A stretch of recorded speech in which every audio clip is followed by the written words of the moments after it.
Halo teman-teman, salam sehat selalu untuk kita semua, salam sejahtera dan semoga Anda baik-baik saja bersama dengan keluarga dimanapun teman-teman berada.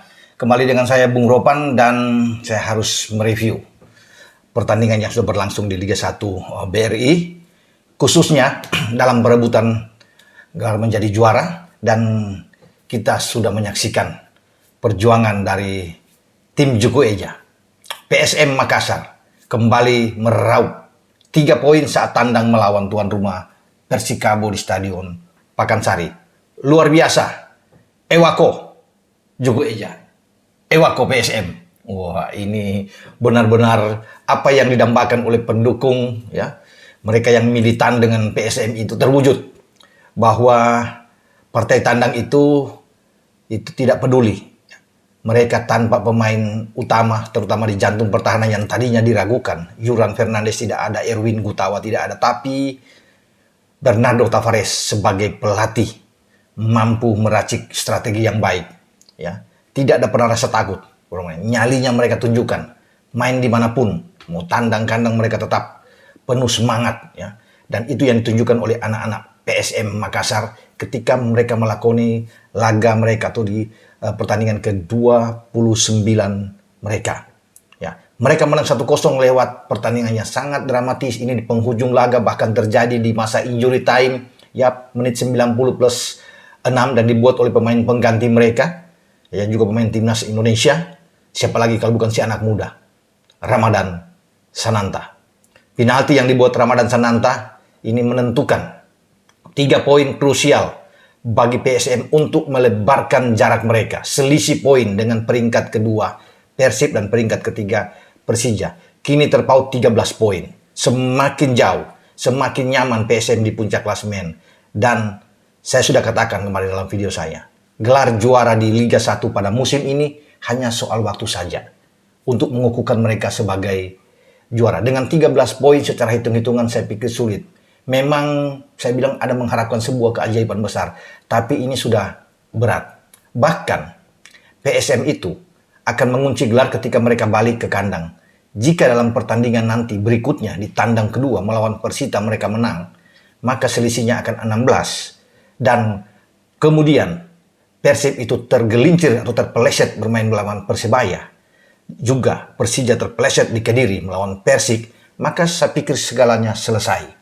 Ya, poin maksimal dari Persib Bandung hanya dapat 70 kalau menang di sisa 6 pertandingan terakhir jika tergelincir di Surabaya, dan hanya ada poin 18 di sana. Mereka 52 ditambah 18, 70 poin saja. Persija kalau tergelincir pun hanya dapat, kalau menang semua, ini dihitung menang semua, katakan di 6 pertandingan sisa, itu mereka hanya 69 poin yang mereka akan dapatkan. Bagi PSM sekarang 65 poin.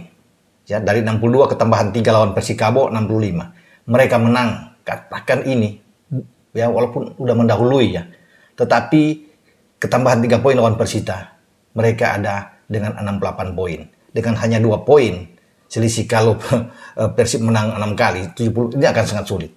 Sangat sulit karena dengan 68 poin mereka akan balik ke kandang di saat menjamu Bayangkara dan menang sudah 71 poin. Jadi apapun yang dilakukan Persib dan Persija di sisa 6 pertandingan terakhir itu tidak akan mungkin mengatasi PSM. Dan PSM itu tenang-tenang saja. Berarti mereka dalam melakoni 2 tandang lagi ke Madura, ke Semarang, termasuk persiapan balik ke kandang melawan Borneo, itu sudah aman-aman saja karena mereka sudah memastikan diri menjadi juara. Jadi tidak ada pengaruh 3 pertandingan sisa itu. Ini skenario yang saya lihat untuk ke depan, ya, dengan catatan tadi itu. Persib tergelincir di pertandingan selanjutnya, dan Persija juga tergelincir, dan PSM menang melawan Persita. Itu saja kuncinya di situ. Ya, tidak perlu terlalu berlama-lama untuk bisa mereka menunggu gelar juara, dan mereka bisa kunci di saat mereka balik ke Parepare untuk menjamu Bayangkara dan menang. Oke, kita balik ke pertandingan yang seru di Pakansari. Ini bagus. Tuan rumah Persikabo memberikan perlawanan yang luar biasa. Bahkan ada beberapa peluang yang mereka dapat dengan Pedro Henrique, ya, kemudian ada dengan Bruno di sana yang bermain sangat bagus di tengah, ya. Juga di belakang mereka punya Lukas yang sangat oke, Komarudin yang bermain. Sayang mereka tidak punya tukang gedor mereka, ya, Dimas Derajat, pemain timnas kita yang tidak bisa bermain, dan ini memang agak menyulitkan bagi Persikabo ketika tidak ada Dimas. Kalau ada Dimas ini berbahaya karena beberapa kali serangan-serangan gencar dilakukan oleh anak-anak Persikabo, dan untung saja penampilan Reza di bawah Mister sangat bagus. Dan saya mencermati ini Tavares ini memainkan ketika tidak ada Yuran dan juga dengan Erwin Gutawa, dia menarik ke belakang ya, Akbar Tanjung itu untuk bisa bermain bersama dengan Agung Manan dan Safrudin Tahar. 3 pemain yang berdiri depan Reza. Dia tetap mengandalkan dengan 5 gelandang dengan Syahjuri bersaudara di sisi flank yang saling bergantian. Kemudian pemain muda Raihan di sini taruh di sana ya. Wah, ini bagus sih bermain di sana. Dengan ada Apang juga yang mendorong di sana, main dengan Kenzo Nambu. Ya, dia tidak melepaskan lebih dulu Rashid yang ada di bangku cadangan, tapi 3 ini dulu ditaruh, ada 5. Di depan tetap dengan Everton dan kapten mereka, William Pluim. Dan tetap mereka bermain dengan pertahanan yang kuat, yang sangat disiplin, dan lagi-lagi mereka clean sheet, tidak kebobolan. Ini bagus buat PSM, dan saya rasa ini menjadi penyemangat buat mereka ketika mereka bisa mendapatkan 3 poin untuk laga selanjutnya. Dan mereka mendapatkan gol itu ketika pertandingan yang nampaknya akan berakhir imbang. Dan kalaupun imbang, saya pikir tidak ada masalah juga buat PSM, karena 1 poin ini cukup ya, di mana mereka tidak kalah ya. Jadi peluang itu bisa menjadi juara masih terbuka seandainya bermain imbang 0-0 dengan Persikabo. Tetapi mereka bisa mendapatkan itu dengan kejelian Tavares. Ada 5 pergantian yang dia masukkan. Sayuri bersaudara ditarik keluar. Udah memasukkan lebih awal dengan Ramadan untuk bisa menambah daya gedor. Belum lebih dulu menarik Everton. Nanti belakangan Everton ditarik. Donald bisa masuk. Ada Victor Detan, ada Rizky yang masuk di sana ya, Muhammad Rizky. Jadi ini pergantian yang luar biasa. Pemain-pemain dengan tipe menyerang itu ya punya karakter menyerang semua ditarik keluar, disimpan ya untuk mungkin takut bermasalah lagi atau cedera. Everton tarik keluar, termasuk William Pluim ditarik keluar ya. Ini luar biasa dengan 5 pergantian, dan dia bersama dengan Nur ya, Bang Swan, anak baru yang diberikan jam atau menit bermain oleh Tavares. Ini berani di pertandingan krusial ini dimainkanlah Nur untuk bisa menikmati permainan ini ya, dalam ketegangan tinggi sebelum penampilan. Donald bisa yang baru saja masuk itu, ini scrimmage-nya yang bagus. Apang menghadapi bola dalam sebuah set piece. Kemudian Apang mengangkat bola. Apang ini menjadi kapten ke-11 menggantikan William Pluim yang keluar. Ketika dia mengangkat bola ke kotak penalti ada duel. Saya kira timing yang tepat dilakukan oleh seorang Donald bisa untuk terbang mendahului bola, dan akhirnya sundulan tipis dia mengena tangan dari Bruno. Ya, ini yang membuat penalti terjadi untuk PSM. Dan kita tahu bersama, eksekusi itu diambil oleh mantan pemain Persikabo, yaitu Ramadan Sananta. Karena musim yang lalu 2021-2022 dia bermain untuk Persikabo sebelum dia pindah ke Makassar bersama dengan PSM. Ditunjuk oleh saya pikir oleh pelatih sudah melihat bahwa kalau penalti ini Ramadan. Biasanya kan ada William Pluim di sana akan mengambil penalti kalau William Pluim belum keluar, tapi Ramadan. Ini soal mental. Ya, dalam suasana yang saya pikir ini sangat tegang, sangat menentukan, apalagi pemain-pemain Persikabo itu melancarkan protes yang luar biasa terhadap wasit. Mereka sangat tidak menerima. Ya, ada keputusan untuk penalti, padahal memang bola dalam tayang ulang beberapa kali. Saya lihat ya dalam tayangan di Indosiar itu jelas memang ada penalti dari Bruno. Gibalain dia kena tangan setelah ada sundulan dari Donald bisa di sana. Dan Bruno ini sudah menerima bahwa itu memang penalti. Cuma pemain-pemain lainnya termasuk Manahati Lestusian sebagai kapten yang memang menggebu-gebu untuk memprotes ini. Tapi keputusan wasit memang sah, tidak ada yang kontroversial di sini. Itu memang sah dan penalti diambil. Hanya masalahnya apakah penentuannya akan mengambil penalti ini, yang tadinya saya pikir siapa yang akan mengambil penalti ini. Ternyata adalah Ramadan, ke mantan klubnya. Dan ketenangan dia, itu saya pikir ini faktor mental.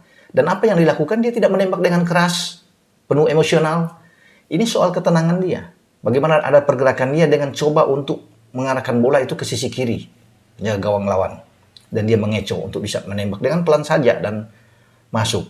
Dan ini saya pikir luar biasa bagi seorang Ramadan Sananta. Dia tidak punya selebrasi ya, dia menghormati sekali bagi pendukung mantan klubnya Persikabo, ya makanya dia tidak ada selebrasi, tapi inilah Ramadan Sananta ya. Teman-temannya dia memeluk dia, tapi dia begitu tenang ya. Dia tidak merayakan apapun karena dia tahu menghormati betul. Namun ini gol yang sangat penting buat PSM, dan bagi dia Ya, ini adalah gol ke-10 karena Ramadan Sananta ini sudah membuat 10 gol sejauh ini, tertinggi di antara pemain PSM, luar biasa. Ya, dan ada 2 assist yang diberikan untuk PSM. Jadi membuat PSM itu lebih tenang, lebih lega. Dan ini kemenangan ini, ya, itu langsung memukul kepada Persib yang kemarin kalah dari Persi Kediri di kandang dengan 0-2, dan sekaligus juga untuk Persija Jakarta yang juga dikalahkan oleh Borneo dengan 3-1 kemarin. Karena kemenangan secara tidak langsung, ya, walaupun masih ada pertandingan ke depannya, Persija memang masih akan memainkan 7 laga, juga Persib 7 laga, karena PSM kan tinggal menyelesaikan 5 laga ke depan. Karena sekali lagi secara tidak langsung sebenarnya sudah lempar handuk, ya. Walaupun masih ada beberapa pertandingan ke depan. Kalau melihat dengan kemenangan ini, kemenangan tandang ini kan penting buat PSM. Tinggal meneruskan aja menyelesaikan pertandingan demi pertandingan, jadwal yang sampai habis. Tapi kalau untuk mau mengejar PSM sudah sulit. Dengan 13 poin, saya pikir sangat sulit, ya. Itu saya bilang, keajaiban saja PSM harus kalah 4 kali. Ini tidak akan mungkin kalau melihat mereka bermain seperti ini. Nah, itu tadi saya bilang di awal kan, kalau mereka menang lawan Persita, saya pikir selesai semua. Nggak akan ada lagi, ya, pertandingan selanjutnya untuk ke sana. Dengan catatan Persebaya bisa mengalahkan Persib dan Persik Kediri mengalahkan Persija. Ya, tinggal waktu saja. Itu saja. Persoalan hanya soal waktu untuk PSM mengangkat trofi, mengangkat piala sebagai juara pada musim ini. Dan saya harus respect, mengangkat jempol terhadap pelatih Tavares ini. Luar biasa. Ya, bagaimana dia memutar otak untuk menempatkan pemain-pemain yang pas, karena ini berbahaya ketika mereka tandang dengan 2 pemain pengawal yang pemain utama mereka tidak ada, apalagi Yuran Fernandes, ada Erwin Gutawa. Ini kan perlu untuk bisa melihat sesuatu. Bagaimana dia untuk di belakang ini untuk memperkuat, tapi ternyata tidak bobol sama sekali. Ya, dengan menarik Akbar Tanjung untuk bermain. Karena Akbar Tanjung sebagai gelandang bertahan box to box yang bagus kalau memang ada Yuran. Tapi itulah, ya, dia taruh Raihan, dia taruh Apang di sana, ada Kenso dia taruh di sana. Bagus permainan dari PSM. Semua pemain bisa bergerak. Yang penting saya lihat di sini adalah komunikasi. Dan komunikasi itu jalan di lapangan oleh pemain-pemain PSM. Semangat mereka, ya. Bagaimana transisi permainan mereka dari bertahan ke menyerang. Ketika ditekan dari menyerang mereka ke bertahan. Transisinya bagus sekali. Semua pemain bisa bergerak. Nah, itu keunggulan mereka dengan 5 gelandang cepat untuk bisa ini. Ketika ditekan mereka ada 7-8 langsung ke belakang. Bagus, di samping penampilan yang luar biasa. Sekali lagi, pujian untuk Reza di bawah Mister PSM yang tampil ciamik, tampil oke. Selamat buat PSM. Kalian hanya menunggu waktu saja, ya. Tapi tetap tenang, tidak boleh terlalu bereforia tentunya untuk ke depan. Fokus, boleh bergembira setelah menang melawan Persikabo, wajar, ya. Tapi besok sudah harus memulai latihan lagi, melupakan itu karena fokus pada tanggal 13 menghadapi Persita, karena itu jauh lebih penting dan menjadi balik untuk mereka menjadi juara kalau mereka bisa mendapatkan 3 poin ini. Karena seperti sudah ditakdirkan, saya pikir ketika mereka balik ke kandang, mereka bisa bereforia menentukan gelar juara saat menghadapi Bayangkara di Stadion Gelora B.J. Habibie di Parepare. Oke, sampai di sini dengan saya Bung Rovan untuk mereview hasil pertandingan krusial bagi PSM Makassar menghadapi tuan rumah Persikabo yang berkesudahan dengan 1-0 lewat penalti yang dibuat oleh Ramadan Sananta di penghujung laga atau di babak injury time. Oke, ciao.